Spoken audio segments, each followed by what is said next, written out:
Então, com relação às documentações, é importante você ter a carta de concessão, as carteiras de trabalho e eventuais outros documentos, como se você for homem e tiver servido as Forças Armadas, a documentação do quartel que comprova que você trabalhou lá, que você serviu. É importante que você leve também para o seu advogado os contra-cheques do período. É importante que você leve para o seu advogado também avaliar, além da carta de concessão, da carteira de trabalho, dos contra-cheques, é muito importante que você leve outros elementos, outros documentos, tá?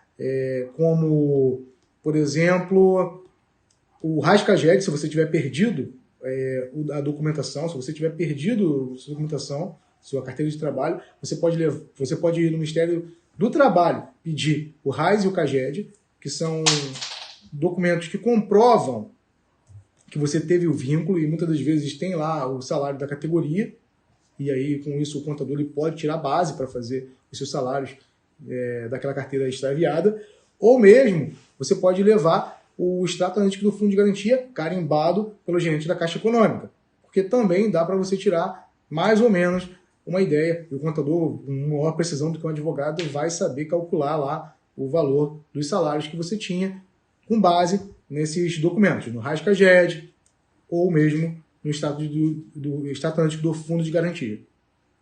Aí a gente vamos trazer para a nossa realidade agora do povo médio brasileiro. Não vou dizer 100% da população, mas a maioria da população, muitos não guardam nem aquele comprovante de voto. Se a gente está falando de uma época de 20 anos atrás, 22 anos atrás, dificilmente essas pessoas vão ter guardado aí. Obviamente tem pessoas que guardaram seus contra-cheques e outros documentos. Insisto na pergunta, não tem. Existe como eu comprovar? Pela lei, quando você quer modificar o CNIS, o que é o CNIS? É o extrato previdenciário. É um documento, na verdade, que reúne todas as informações sociais suas. Então, todas as empresas que você trabalhou, se você pagou carnê individual, vai estar lá no CNIS. O que acontece? Quem tem a obrigação de apresentar para o INSS qualquer dado que altere o CNIS é do segurado, ou seja, é da pessoa que está pedindo, na verdade, o benefício. Então, partindo disso, seria dever do trabalhador, ou mesmo que não seja trabalhador, seja um outro segurado, né, do INSS, como domésticos, entre outros, tá? Autônomos, etc. Então, vocês que deveriam apresentar ao INSS essa documentação. E aí, vamos lá. O documento, quando é extraviado, se você não tem o documento, você vai ter que buscar ele por outros meios. Um dos meios é realmente ir na empresa, se a empresa estiver ativa, e nessa empresa você vai pedir para essa empresa ela emitir a relação de salários de contribuição para o INSS, ou te dar a microfilmagem dos seus contra-cheques. Perfeito? Então, se a empresa estiver ativa, é isso. Se a empresa estiver inativa, o que você pode fazer é ir no Ministério do Trabalho buscar o RAS-CAGED.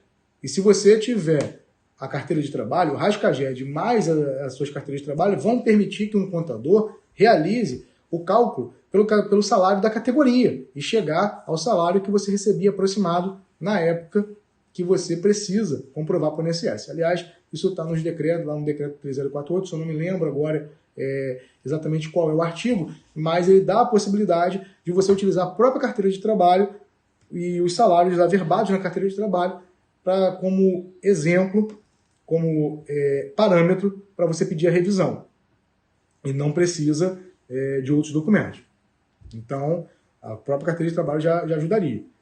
Com relação se você não tem, se você estaria impedido de pedir a revisão, não. Isso não existe, porque na verdade o INSS ele tem que aceitar o teu pedido de revisão, mesmo que você não tenha documentação. Então, eles podem não fazer o esforço, que até por uma questão de ética pública, né, de ética legal, o INSS ele é meio que certamente obrigado, lá pelas instituições normativas, pelos decretos, pelas legislações normativas que circundam o INSS, o servidor do INSS ele poderia e até deveria fazer um ofício por meio de uma diligência externa, oficiando as empresas, oficiando os ministérios, né, os órgãos públicos, para obter essa documentação. Mas eles não fazem isso na prática. Então, como é o ônus, a lei atribui esse ônus também ao segurado, ou seja, a você, contribuinte, a você,